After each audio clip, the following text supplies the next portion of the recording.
maison. Mon âme bénit le Seigneur. Quand je vois la bonté de mon Dieu briller sur le toit de ma maison, mon âme bénit le Seigneur. Quand je vois la bonté de mon Dieu briller sur le toit de ma maison, mon âme bénit le Seigneur.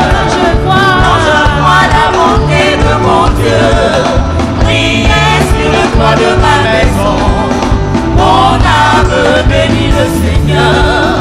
Quand je vois la bonté de mon Dieu briller sur le toit de ma maison, mon âme bénit le Seigneur.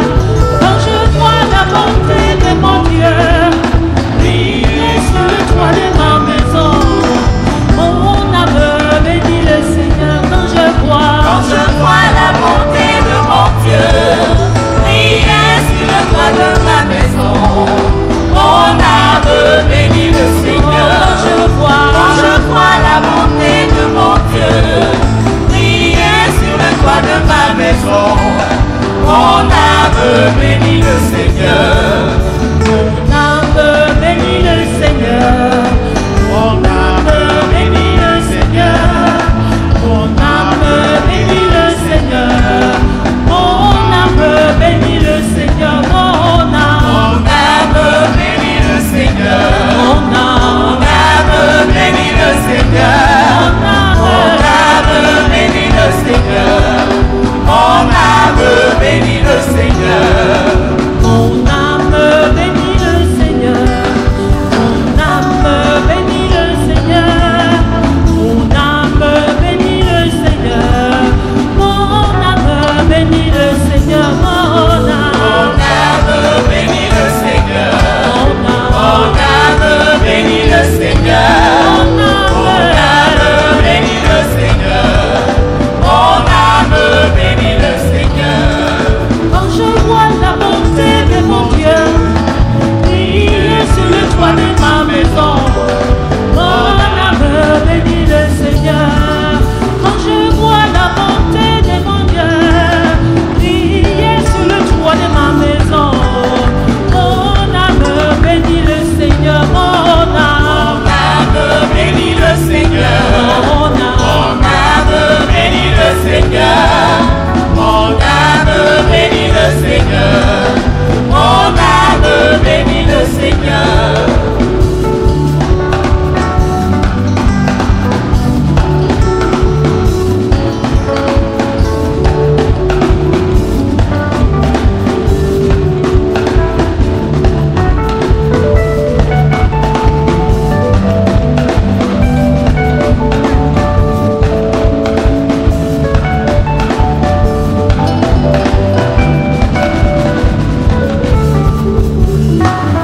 Comment ne pas te louer?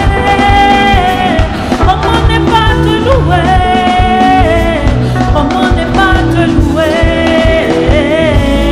Seigneur Jésus, comment ne pas te louer? Comment ne pas te louer? Comment ne pas te louer? Seigneur Jésus, comment ne pas te louer? Comment ne pas te louer?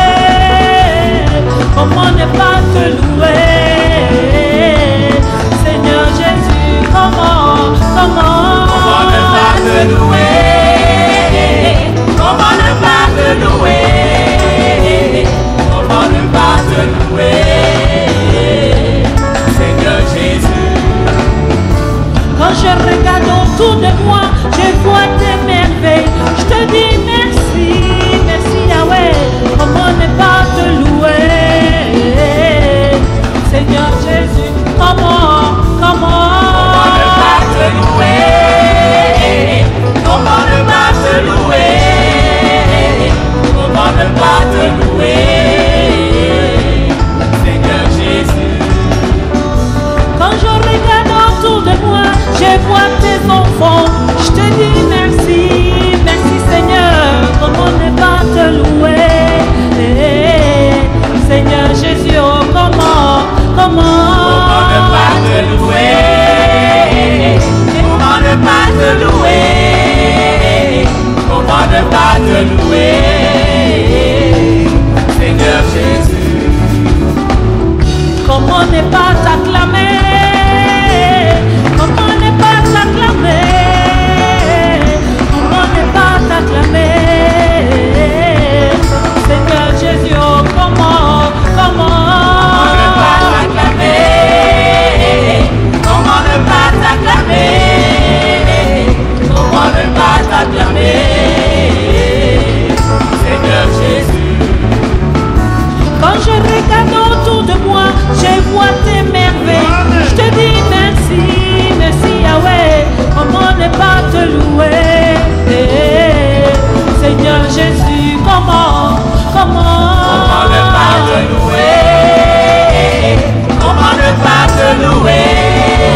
Frères et sœurs, c'est un privilège pour moi d'être là ce matin. Je voudrais dire merci à toute l'Église, merci à Dieu, merci à l'évangéliste Dessy, merci aussi à l'évangéliste Kinumo, qui m'a encouragé avec 3 passages que je vais utiliser ce matin. Parce que pour ce message, j'ai eu à demander beaucoup de conseils. Et ce matin, nous allons parler d'excellence. Amen. L'excellence. Oui, c'est vrai, nous allons célébrer nos lauréats, nos enfants qui ont été excellents durant cette année, en 3e et en terminale. Et ce matin, Dieu me donne le privilège de parler de l'excellence. Baissons la tête et prions. Notre Père, notre Dieu, tu es le Dieu parfait. Tu es l'excellence même. Et ce matin, ta volonté qui a toujours été que nous soyons excellents. Seigneur, je prie que cette volonté se manifeste dans nos cœurs. Sois avec moi, utilise-moi comme un instrument. Tu sais que je ne suis pas un prédicateur habituel, mais ce matin, parle à nos cœurs. Parle au cœur de nos enfants. Parle au cœur de nos parents. Parle au cœur de nos enseignants. Parle au cœur de l'État, de nos autorités, afin que l'excellence soit prônée au nom de Jésus. Amen. Amen. Merci mon frère. Alors, l'excellence en vous. Voilà le titre de mon message. L'excellence en vous. L'excellence en toi, l'excellence en moi, l'excellence en chacun d'entre nous. Alors quand on va dans le dictionnaire, étymologiquement, le synonyme de excellence, on peut noter la perfection, on peut noter la majesté, on peut noter aussi le degré éminent de qualité, on peut noter aussi la sainteté. Voilà quelques synonymes de l'excellence. Mais tout ça, ce ne sont que des mots. Nous allons aller dans la Bible. Alors, mon message va s'articuler autour de 3 points. Le premier point, je vais à nous tous faire la démonstration que notre Dieu est excellent. Ensuite, en deuxième point, que son Fils Jésus-Christ, en qui le Père a mis toute sa plénitude, est aussi excellent. En devenant chrétien, le troisième point, chaque disciple de Jésus a revêtu Christ. Et si c'est le cas, il a revêtu l'excellence de Christ, donc à l'excellence en lui. Et après, je vais parler de toutes les articulations qui vont avec ce terme d'excellence. Donc, voilà un peu le corps de mon message. Vous pouvez vous lever et rentrer à la maison maintenant. Mais je vous prie de rester assis. Dieu est l'être par excellence. Allons-y en Deutéronome 32, verset 4. Alors, vous allez voir que Deutéronome 32, verset 4. Vous notez aussi Psaume 18, verset 31. Et 2 Samuel 22, verset 31. Ces 3 passages expriment pratiquement la même chose. Nous montrent que notre Dieu est parfait et il est excellent. Allons-y donc, Deutéronome 32, verset 4. La Bible dit, « Il est le rocher, ses œuvres sont parfaites, car toutes ses voies sont justes. C'est un Dieu fidèle et sans iniquité, il est juste et droit. » Et les 2 autres passages, vous voyez, je me suis retrouvé avec ces 2 passages qui disent là vraiment pratiquement la même chose. Les voies de Dieu sont parfaites, la parole de l'Éternel est éprouvée, il est un bouclier pour tous ceux qui se confient en lui. Amen. À travers ce passage, il n'y a pas beaucoup de commentaires. Dieu est parfait. Or, la perfection est un synonyme de l'excellence. donc notre Dieu est excellent. Frères et sœurs, il tient l'univers entier dans la paume de sa main. Regardez tous les océans de la terre. Océan Atlantique, Pacifique, Indien. Tout ça tient dans le creux de la paume de Dieu. C'est extraordinaire. Ce n'est pas tout. Toutes les nations de la terre, sont à ses yeux comme une goutte d'un seau. C'est merveilleux. Vous pouvez retrouver ça en psaume, en Ésaïe 40. C'est extraordinaire. Donc, il n'y a rien à dire. Celui qui ne croit pas en Dieu, sincèrement, il est à plaindre. Mais tous ici, nous savons que notre Dieu est merveilleux. Dieu est donc excellent. Celui qui n'a pas encore compris, on se voit plus tard pour d'autres passages. Allons-y en Ecclésiaste pour confirmer cela. Ecclésiaste 3, versets 14 à 15. Donc, j'essaie de vous faire la démonstration que Dieu est excellent. J'espère qu'à la fin, on va y arriver. Ecclésiaste 3, 14 à 15. Nous y sommes.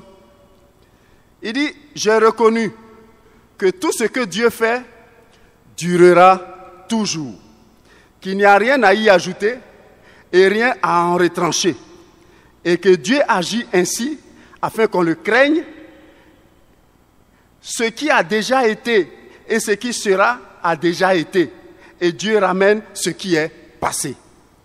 Bon, frères et sœurs, il n'y a rien à dire dessus. C'est la preuve que de la création de Dieu, toi tu ne peux rien ajouter, je ne peux rien ajouter. Ça veut dire que c'est parfait, c'est excellent. C'est tout. L'univers entier a été créé par Dieu, et tout ça, frères et sœurs, est régi. Quand on parle de liaison gravitationnelle, regardez les astres, regardez les planètes, regardez ces milliards et ces milliards de galaxies, regardez ces étoiles, mais tout cela tient dans la paume de sa main. Notre Dieu est excellent, il est parfait. C'est tout ce que je voulais démontrer dans ce point. Maintenant, Dieu a eu un fils. Et son fils, c'est Jésus-Christ. Amen. Tout le monde le sait, n'est-ce pas? Et c'est lui notre sauveur. Et notre Père, frères et sœurs, en nous donnant son fils, il a mis toute sa plénitude en son fils. Jésus même disait, celui qui m'a vu a vu le Père. Tout ce qui est en Dieu est en Jésus. Quand on va en Jean 1, verset 1, au commencement était la parole. La parole était avec Dieu. La parole était Dieu. Tout a été fait pour lui et par lui. Tout ça montre que notre Seigneur Jésus-Christ, d'accord, aussi a revêtu cette excellence. Parce qu'il a toute la plénitude de notre Dieu. Mais pour le prouver, allons en Colossiens 1, versets 15 à 17.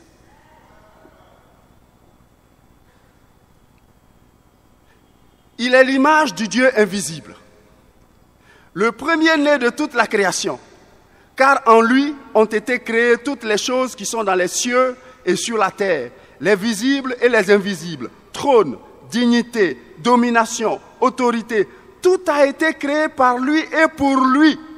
Il est avant toute chose et toute chose subsiste en lui. La parole de Dieu se comprend d'elle-même.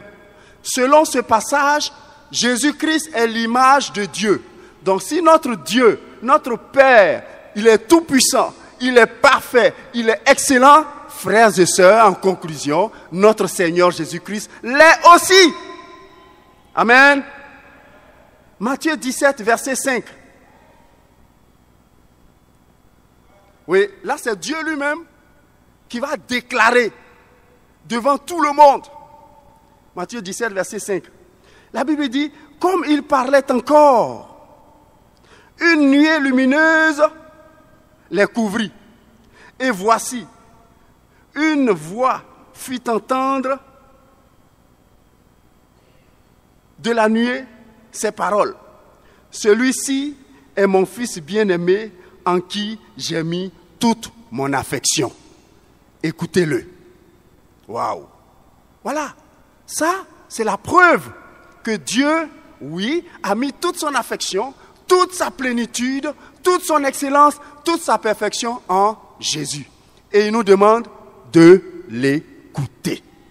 Donc, notre Père est excellent, notre Seigneur et Sauveur Jésus est excellent, et le Père nous demande d'écouter le Fils. Amen. Tout le monde voit ça? Tout le monde me suit? Très bien. Alors, Dieu qui a mis en son Fils toute son affection, toute sa plénitude, Dieu qui est visible en son Fils, toute la perfection de Dieu se voit en son Fils. Et tout à l'heure dans le repas du Seigneur, le frère a dit que par la mort de notre Seigneur Jésus-Christ, nous avons revêtu Christ. Parce qu'il est mort avec nos péchés à la croix. Amen. Et en ressuscitant, eh bien, nous aussi, nous sommes ressuscités en lui, par lui, et nous sommes des êtres nouveaux. Nous sommes nés de nouveau, n'est-ce pas?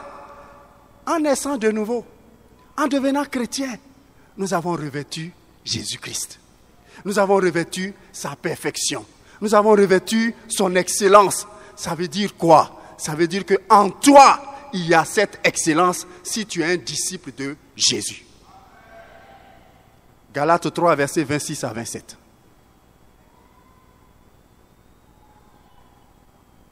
Car vous êtes tous fils de Dieu par la foi en Jésus-Christ. Vous tous qui avez été baptisés en Christ, vous avez revêtu Christ. Donc ce que je disais tout à l'heure se confirme à travers ce passage. 2 Corinthiens 8, verset 7.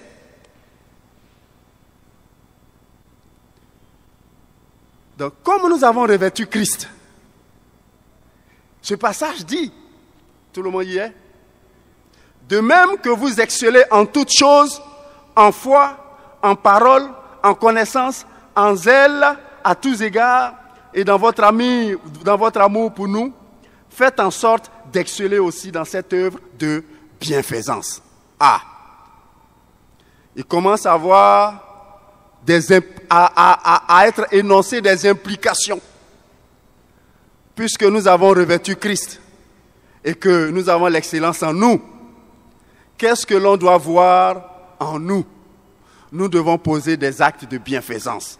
Nous devons exceller par nos actes. Amen. Et j'aborde donc une autre partie de mon message. En quoi donc devons-nous exceller? Notre Père est excellent. Son Fils est excellent. En revêtant Christ par notre baptême, nous aussi nous revêtons l'excellence, la perfection. Ça veut dire que dans notre vie, en toutes circonstances, nous devons rechercher ce qui est bon, ce qui est parfait, ce qui est majestueux, ce qui est excellent. Amen. La question, c'est, est-ce que nous nous sentons capables d'être à ce niveau constamment? Ou bien ce matin, nous pensons que, oui, ça c'est pour les autres, mais ce n'est pas pour moi. Nous pensons qu'il est incapable pour nous d'être à ce niveau de l'excellence. Frères et sœurs, si tu es un disciple de Jésus, tu as l'excellence en toi. C'est aussi simple que ça. Amen. Premièrement donc, frères et sœurs, ce matin, il faut exceller dans les œuvres spirituelles. Il faut exceller dans les œuvres spirituelles. Alors la question que je voudrais nous poser ce matin, comment va notre relation avec Dieu? Aussi simple que ça. Comment vont nos temps de prière? Comment vont nos temps de lecture biblique? Oh, dites-moi, le marathon biblique, est-ce qu'il signifie encore quelque chose pour chacun de nous? Ou bien il a été rangé au placard?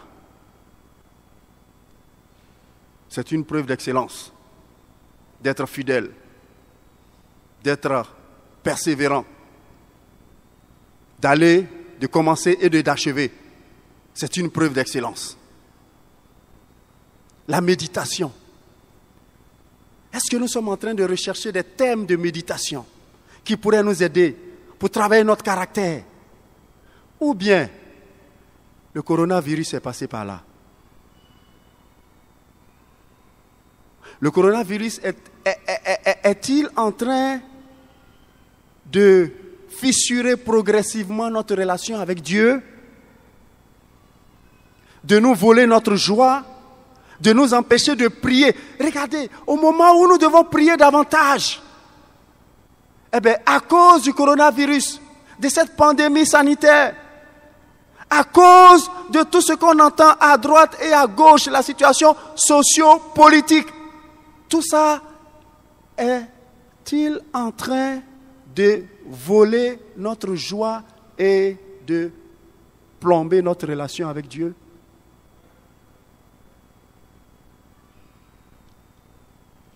Frères et sœurs,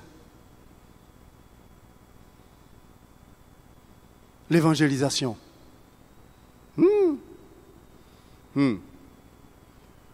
L'évangélisation. Frères et sœurs, vous voyez, parfois, il faut rappeler le passé. Mais quand on veut rappeler le passé aussi, on dit oui, on tombe trop dans le passé. Frères et sœurs, l'Église du Christ était reconnue pourquoi? Pour le fait que nous étions dans la rue, nous étions dans les bus. Au plateau, il y a des espaces qui nous étaient réservés. La gare sud de Sotra, l'immeuble Giam au plateau, la tour, comment on appelle ça? Devant la tour A et la tour B au plateau. C'était des endroits qui nous étaient réservés. À Cocody, devant la pharmacie Mariega de Cocody. À la Riviera 2, devant la pharmacie de la Riviera 2.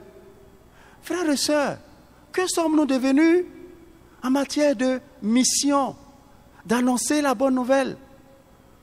J'étais choqué le vendredi en allant au travail, tôt le matin à 7h30, de voir un jeune musulman qui prêchait la parole et qui parlait de Jésus-Christ. Et que Jésus-Christ aurait ordonné que le consolateur viendrait et que ce consolateur-là, c'est Mahomet. Et il s'adonnait à tout ça. Et les gens passaient avec son microphone et les gens l'écoutaient. Frères et sœurs, parce que nous avons abandonné la rue, nous qui avons le bon message, la saine doctrine, nous qui avons la parole de Dieu, cette parole qui dit en 2 Timothée 3, 16 à 17, toute écriture est inspirée de Dieu et utile pour enseigner la vérité, corriger l'erreur, réfuter les fautes et préparer et équiper l'homme à accomplir toute œuvre bonne. Où est-ce que nous avons laissé ça? Qu'est-ce que nous faisons de l'ordre suprême du Seigneur aujourd'hui? Matthieu 28, 18 à 20. Tout pouvoir m'a été accordé dans le ciel et sur la terre. Allez auprès des hommes de toutes les nations et faites d'eux mes disciples. Baptisez-leur au nom du Père, du Fils et du Saint-Esprit. Et enseignez-leur à obéir à tout ce que je vous ai prescrit. Et sachez-le. Sachez-le. C'est l'une des occasions où Jésus dit, il affirme, sachez-le, je serai avec vous. Quand on sera en train de faire ça, Jésus sera avec nous. Où est-ce qu'on a laissé ça? Coronavirus. On ne peut plus se rendre visite. Les dates se sont arrêtées. Les amitiés. Il n'y a plus de visites pratiquement à cause du coronavirus. Ok? Amen. Frères et sœurs, on est en train de perdre notre excellence dans ces choses-là. La Bible nous conseille, nous invite à exceller dans les œuvres de bienfaisance. Les offrandes, maintenant. Les offrandes. On a prêché sur les offrandes. On sait. Malachie 3, verset 10. La Bible est claire dessus. Apportez toutes vos dîmes dans la maison du trésor. Mettez-moi ainsi à l'épreuve. Et vous verrez si je n'ouvrirai pas les vannes du ciel pour vous. La Bible est claire. Mais les offrandes, coronavirus est passé par là. Ah, coronavirus a le dos large, hein. Tout lui est mis dessus. Frères et sœurs, Il est temps qu'on se repente. Nous avons revêtu cette excellence par notre Seigneur Jésus-Christ. Et son esprit est en nous. Nourrissons cet esprit et regagnons cette excellence dans la prière, dans la méditation, dans l'évangélisation, dans nos offrandes. Amen. Deuxièmement, exceller dans le domaine familial et professionnel. Colossiens 3, 23 à 24. J'ai déjà lu 2 passages que l'évangéliste m'a prêtés. Colossiens 3, 23 à 24. C'est le deuxième passage. Tout ce que vous faites, faites-le de bon cœur, comme pour le Seigneur et non pour les hommes, sachant que vous recevrez du Seigneur l'héritage pour récompense. Servez Christ le Seigneur. Voilà ce que ce passage dit. Il dit tout ce que vous faites, faites-le de bon cœur. Alors, travailleur, vas-tu au travail de bon cœur? Travailles-tu de bon cœur? Es-tu reconnu par tes collègues comme un travailleur intègre, un travailleur excellent, qui produit suffisamment pour amener l'entreprise à aller de l'avant? Es-tu reconnu comme quelqu'un qui est ponctuel, quelqu'un qui est assidu, quelqu'un qui n'est pas constamment en train de recevoir des avertissements, des demandes d'explication? Travailleur, est-ce le cas pour toi en tant que disciple de Jésus? Ça ne devrait pas être le cas. Tu dois être un travailleur excellent. Amen. Parce que Christ est aussi avec toi au travail. Ce n'est pas ici seulement que Christ est avec toi. Son esprit est en toi, donc tu le portes partout où tu vas. Et partout où tu vas, tu dois montrer qu'il est en toi. Amen. Mes élèves, les élèves qui sont là ce matin, vous fréquentez l'église, vous êtes vous-même disciples, les adolescents, vous êtes là. Mais les plus petits qui sont de l'autre côté et les adolescents qui sont là-bas, quel genre d'élèves êtes-vous à l'école? J'ai enseigné pendant 31 ans. Mes chers frères et sœurs, vous avez vos enfants, des enfants que vous ne connaissez vraiment pas. Quand ils arrivent à l'école, ils deviennent autre chose. Mais pas forcément dans le bon sens. C'est eux qui vont taguer les murs. C'est eux qui taguent les chaises. C'est eux qu'on convoque à chaque fois. Ils se cachent derrière les autres pour bavarder. Vous connaissez les effectifs aujourd'hui dans les classes. On est entre 70 et 120 élèves par classe. Au primaire comme au secondaire. Parce qu'il n'y a plus de construction d'infrastructures pour recevoir nos enfants. Et parce qu'il y a de plus en plus des enfants qui vont à l'école. On dit gratuité de l'école, scolarisation de la fille et du garçon. Donc les classes aussi se remplissent. Frères et sœurs, avec ça, nos enfants aussi, ils n'ont pas toujours la bonne attitude. Ce matin, je voudrais nous inviter, nous qui avons revêtu Christ, à être excellents partout où nous sommes. 1 Corinthiens 10, verset 31. C'est le 3e passage de mon évangéliste. Soit que vous mangiez, soit que vous buviez, soit que vous fassiez quelque autre chose, faites tout pour la gloire de Dieu. Il n'y a pas une autre manière de dire les choses. Tout ce que nous devons faire, partout, nous devons le faire pour la gloire de Dieu. Parce que Christ est en nous, au travail, pour les travailleurs, à l'école, pour les élèves, à l'université, dans les grandes écoles, pour les étudiants. Christ est dans les affaires, pour ceux qui font le business. Mais est-ce que nous sommes connus pour cela?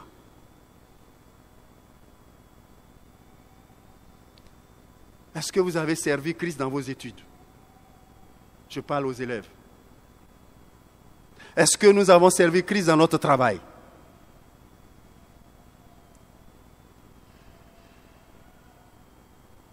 C'est clair, la situation sanitaire et la situation sociopolitique, c'est clair, ont un impact sur nos vies. Oui, c'est clair, on ne peut pas le dénier. Mais est-ce pour autant que les dévotionnels avec nos enfants à la maison, est-ce que ça signifie quelque chose encore, le dévotionnel pour les enfants? Est-ce que ça est encore dans nos programmes à la maison? Prier avec les enfants avant qu'ils aillent se coucher, avant qu'ils quittent la maison le matin. Même entre nous mariés, est-ce qu'on continue de faire les dates? Et je me rappelle de cette question. Chérie, qu'est-ce que j'ai fait qui t'a blessé? Et l'autre aussi dit, oui chérie, moi aussi, qu'est-ce que j'ai fait qui t'a blessé? Alors ce matin, je dis, malgré tout cela, je voudrais dire aux parents, malgré tout cela, que c'est un rôle important que nous devons jouer chacun. Oui, notre enfant, pour qu'il soit excellent, a besoin d'un modèle d'excellence en face de lui. Le cadre familial doit lui donner cette excellence-là. Ensuite, il y a le cadre scolaire, l'environnement scolaire. On va en parler tout à l'heure. Et puis, il y a le cadre social. Parce que nos enfants, je vous dis, ils sont plus proches de leurs amis que de vous, leurs parents. Donc, ils sont aussi formés par leurs amis, si on y prend garde. Nous sommes des enfants de Dieu. Et en tant qu'enfants de Dieu, chaque enfant que nous avons reçu est une grâce de Dieu. C'est un héritage qu'on a reçu de Dieu. Psaume 127, à partir du verset 3. C'est un héritage, c'est une grâce, c'est une faveur qu'on a reçue de Dieu. Pourquoi devons-nous avoir des difficultés pour encadrer nos enfants, pour prendre soin de nos enfants? Habituellement, nous avons plus de lauréats que cela. Mais cette année, à cause de la pandémie à coronavirus, à cause de cette interruption qu'il y a eu, frères et sœurs, il y a des enfants qui ont baissé les bras, il y a des parents qui ont baissé les bras, qui ont peut-être cru qu'ils n'allaient pas avoir les examens. Les enfants n'ont pas été correctement suivis et dont les résultats n'ont pas été aussi fameux. Mais quel est ton problème s'il y a coronavirus? Ton enfant va à l'école, continue de le suivre, continue de l'entretenir, de l'encadrer, parce que coûte, les examens vont arriver. Les quelques parents que moi j'ai eu au téléphone, je leur ai dit, les examens vont avoir lieu. Préparez vos enfants à ces examens. On va peut-être se baser sur les 2 premiers trimestres et évaluer les enfants. Frères et sœurs, c'est cela. Alors maintenant, quels sont les conseils que je peux nous donner pour une réussite scolaire, pour l'excellence scolaire, précisément? Bon, là, on passe à un autre niveau. Là, c'est le manager qui va donner un cours de développement familial et personnel. Donc là, ça devient payant maintenant. Donc, apprêtons-nous à passer à la caisse. Alors, quels sont les facteurs familiaux? Je plaisante. Quels sont les facteurs familiaux? Frères et sœurs, la famille occupe une place capitale dans la réussite scolaire de l'enfant. D'abord, le bon rapport avec les parents. Un enfant qui échange très souvent avec les parents, qui a un bon rapport avec ses parents, c'est un enfant qui peut facilement réussir. Un enfant que papa accompagne à l'école, ou bien que papa visite très souvent à l'école, il va voir les professeurs, il va voir l'administration de l'école, il va rencontrer les éducateurs. Oui, cet enfant-là a beaucoup de possibilités de réussir. Parce que j'ai fait 31 ans dans l'établissement dont le proviseur est là. 31 ans. Et je vous dis, les parents qui venaient nous voir souvent pour nous demander comment travaille mon fils, comment il se comporte et tout ça, à la fin de l'année, c'est eux qui passent avec de bonnes moyennes. Et ce n'est pas parce qu'ils ont familiarisé avec le professeur, non, c'est parce qu'ils ont été au courant des résultats très tôt de leur enfant. Moi, je vous conseille, la rentrée c'était le 14 septembre. 15 jours plus tard, au plus tard le 30 septembre, asseyez-vous avec votre enfant, échangez avec lui pour identifier, ses luttes, ses difficultés. Quels sont les professeurs qu'il a vus qui déjà commencent à avoir des problèmes avec lui? Est-ce qu'il a toutes les fournitures? Où est-ce qu'il est assis dans la classe? Quel est l'effectif de la classe? Prenez l'habitude de visiter vos enfants à l'école. Quand l'enfant sait que papa ou maman vient souvent à l'école, l'enfant, je vous dis, il a une autre attitude. Demandez un peu à l'évangéliste Kofi, qui de temps en temps va voir mon petit qui est assis là-bas dans son école. Vérifiez les cahiers de vos enfants. Après 15 jours de classe, qu'est-ce qu'il a noté? Cahier de physique-chimie, cahier de mathématiques, quels sont les dessins, quels sont les exercices. Vérifiez les cahiers de vos enfants. Regardez même l'écriture de vos enfants. Les enfants écrivent parfois, ils ne savent même plus se relire. Vous-même, vous ne pouvez pas les lire. Comment vous allez pouvoir les aider? Ok, les maîtres de maison, les professeurs, les répétiteurs. On dit bien, ce sont des répétiteurs. Ils ne font pas le cours avant le professeur. Ils répètent le cours que le professeur a fait et ils laissent l'enfant travailler et ensuite ils reprennent l'exercice avec eux. L'emploi du temps de votre enfant doit être maîtrisé par vous. Chaque jour, vous devez savoir quand est-ce que l'enfant a cours, à quelle heure il finit. De sorte que quand vous rentrez à 20h, que l'enfant n'est pas encore là, vous vous inquiétez. Les cours finissent à 17h, 17h30. Quel que soit le lieu d'habitation de l'enfant et ou de son école, 19h30 au plus tard, 18h30, l'enfant doit être à la maison. S'il n'est pas là, c'est qu'il y a un problème. Il s'arrête quelque part. Où? Vous devez le savoir. Il faut organiser son retour à la maison rapidement. Parents, nous avons un héritage à gérer. Non, je vous dis, la Bible, qui est notre joie? Qui est notre espérance de gloire? Ce sont nos enfants. Investissons pour eux. Comment il va à l'école? Comment il revient de l'école? Et quand il arrive à la maison, est-ce que vous avez préparé son goûter? Toute la journée, il a dû manger garba quelque part, parce que c'est ce qu'ils aiment le plus. Mais avant de réétudier, il doit manger un peu, il doit se laver pour enlever toute la crasse de la journée. Et puis, il se met à travailler. Mais il doit être guidé.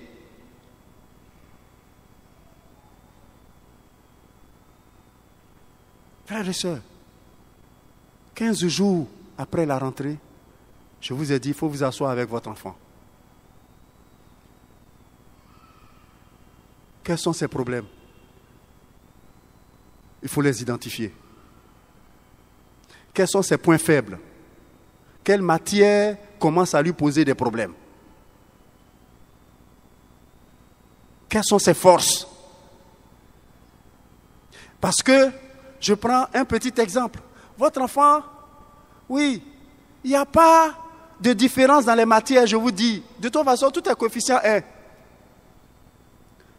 Jusqu'au premier cycle, jusqu'en troisième. Et je vous dis, un enfant qui est excellent en EPS, un enfant qui est, oui, je prends ça, chérie, parce que nous sommes des sportifs. Un enfant qui est excellent en EPS, mais vous voyez que ses notes fluctuent un peu en mathématiques et en physique, mais il est excellent en EPS. Vous savez ce que vous devez faire? En EPS, on parle de force, on parle de cardio. En EPS, on parle de vitesse. En EPS, on parle d'endurance. Mais à partir de cette force de l'enfant, vous pouvez lui faire aimer la physique-chimie. Parce que là-bas aussi, on parle de vitesse. Là-bas aussi, on parle de force. Là-bas aussi, on parle de poids. Là-bas aussi, on parle d'endurance. Vous pouvez emmener votre enfant à aimer les sciences de la vie et de la terre. Parce qu'on parle de cardio. Donc, vous vous appuyez sur les forces de votre enfant pour développer ses faiblesses. Non, mon enfant, il n'aime pas mathématiques, il n'aime pas physique, chimie. C'est art plastique. Il a la moyenne seulement en art plastique. Il a la moyenne en EDMHC ou je ne sais pas, cette nouvelle matière. Bon, il a la moyenne seulement en dictée. Oh, ça c'est extraordinaire si votre enfant a la moyenne en dictée. Parce que c'est là-bas même, ils ont plein de fautes. Mes frères et sœurs, mais mathématiques, là, on fait un français. Physique, chimie, là, c'est en français. Donc, s'il est fort en français, là, appuyez-vous sur ça pour l'aider dans les autres matières. Amen. Quels sont les facteurs sociaux? C'est la rentrée. Votre enfant arrive à l'école. Tout de suite, comme je vous ai dit, il se fait des amis. Ah, ils sont très forts dans ça. Très, très forts dans ça. Nous, les adultes, on va faire des années pour nous faire des amis. Mais les enfants, là, c'est comme ça. Tout de suite, ils se font des amis. Malheureusement, parfois, ça peut mal se passer. Il peut tomber dans un groupe. Et les amis jouent un rôle important dans la réussite de l'enfant. Pour que votre enfant réussisse sur le plan scolaire, il faut que vous-même, parents, vous fassiez attention aux amis de vos enfants. Il faut que vous connaissiez les amis de vos enfants. Parce que ces amis-là, s'ils aiment le travail bien fait, si eux sont excellents, votre enfant va les suivre et ils seront excellents. Ils passent plus de temps avec leurs amis qu'avec vous. Donc, ils sont plus impactés par les amis que par les parents. Amen. Connaître les amis de vos enfants.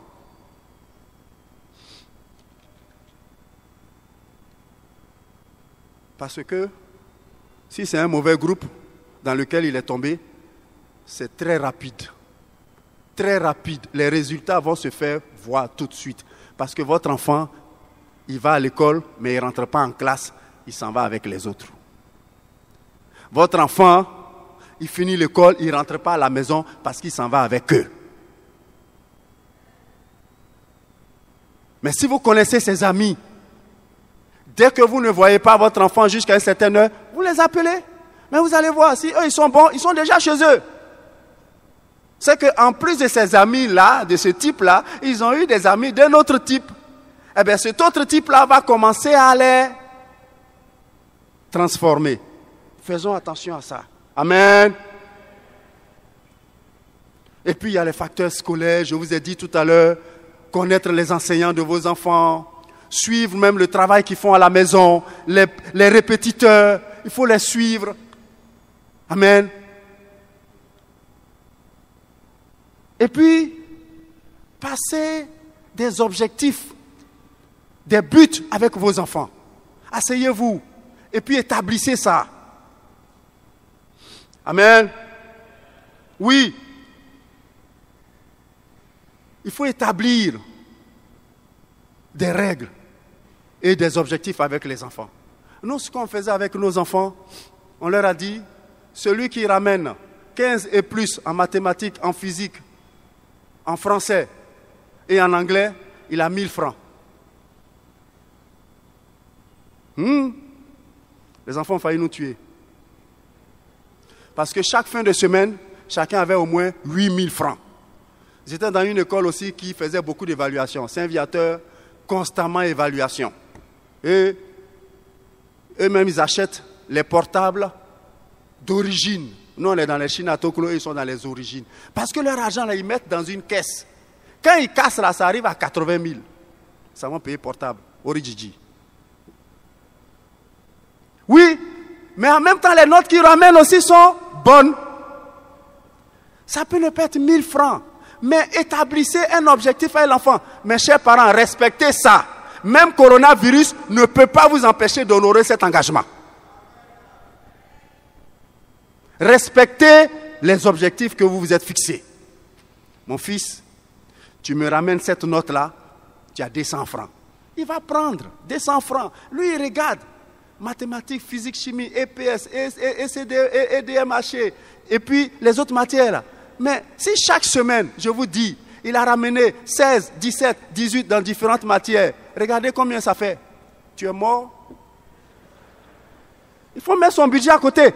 Parce que eux, là, quand tu t'es entendu avec eux, là, c'est établi. Il ne faut pas oublier.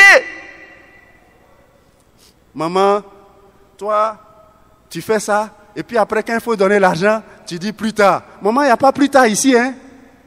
C'est maintenant. On est samedi. Papa dit, on doit acheter, on doit payer la facture. Ce n'est pas cet argent, tu as payé ta facture. Il faut régler le problème du petit. Tout de suite. Non, parce que si vous n'honorez pas votre engagement, vous allez être surpris. Ça le démotive aussi. Oui, ça le démotive. Parce qu'il prend ça comme un jeu. Lui, il te ramène les bonnes notes, et puis toi, tu travailles sur lui. C'est tout. Et il joue avec. Il va te ramener les 18, 19, 18, 19, 18, 19. Et puis toi aussi, tu vas sortir 1000 francs, 1000 francs, 1000 francs, 1000 francs, 1000 francs. C'est tout. Mais établissez ça. Ce n'est pas 1000 francs forcément. Ça peut être 2000 pour ceux qui en ont plus. Oui, ceux qui visent plus. Qui veulent un enfant qui réussit son bac C avec une mention assez bien, bien ou très bien. Et qui habitue l'enfant au travail. Parce que quand c'est comme ça, l'enfant travaille, il travaille. Parce qu'il regarde le travaillement. Ça le motive aussi.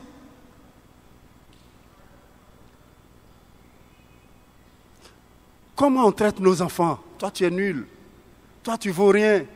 Ah, chers parents. L'héritage de Dieu, la gloire de Dieu, ta joie, ton espérance, tu dis, il ne vaut rien.